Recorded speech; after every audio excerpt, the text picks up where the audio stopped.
Hey guys, some of you already know that I'm flying to Korea later this year to film the first few episodes of my web series. In preparation for that, I got invited to join this workshop where I got to learn how to make a traditional Korean snack called HANGWA. It's a rice cake and it was really fun to make and so easy.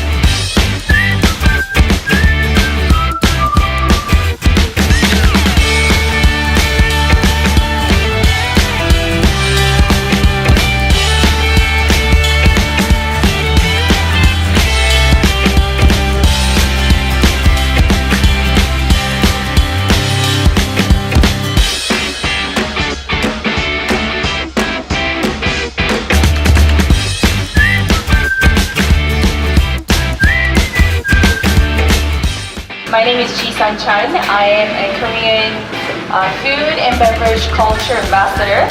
I flew from Korea yesterday and I'm really excited to be here with all of you here in Manila.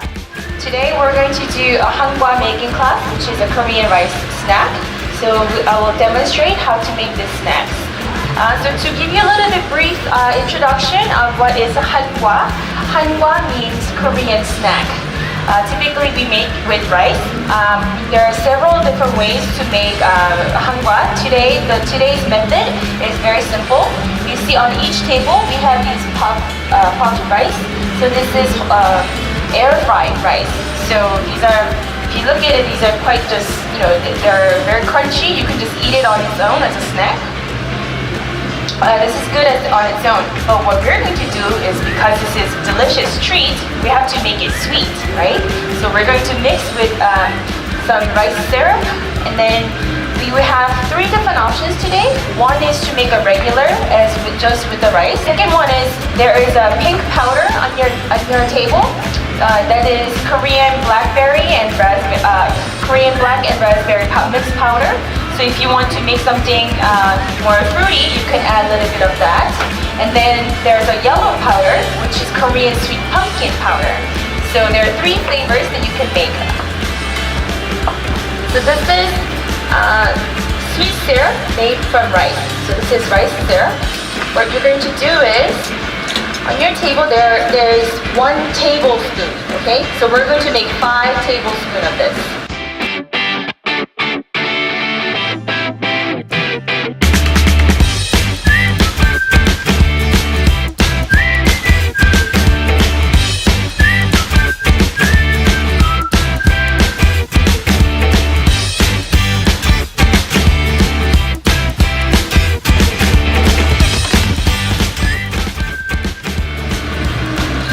So once you start boiling, you want to put a little bit of sugar. So you want to put half tablespoon of sugar.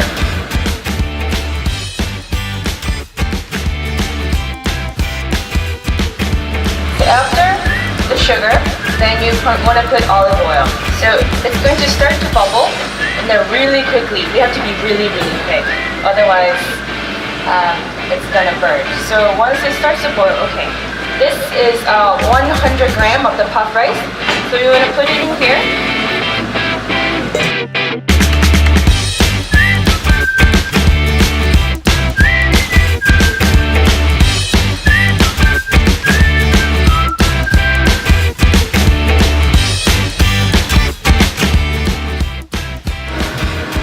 So what you want to do is you'll put everything on your cutting board, but I'm just going to do a little bit. And the trick is that we have to do this really quickly, otherwise it's going to get hardened before we have a chance to make this. This is the really fun part. This is where you get to make this into whatever shape you want.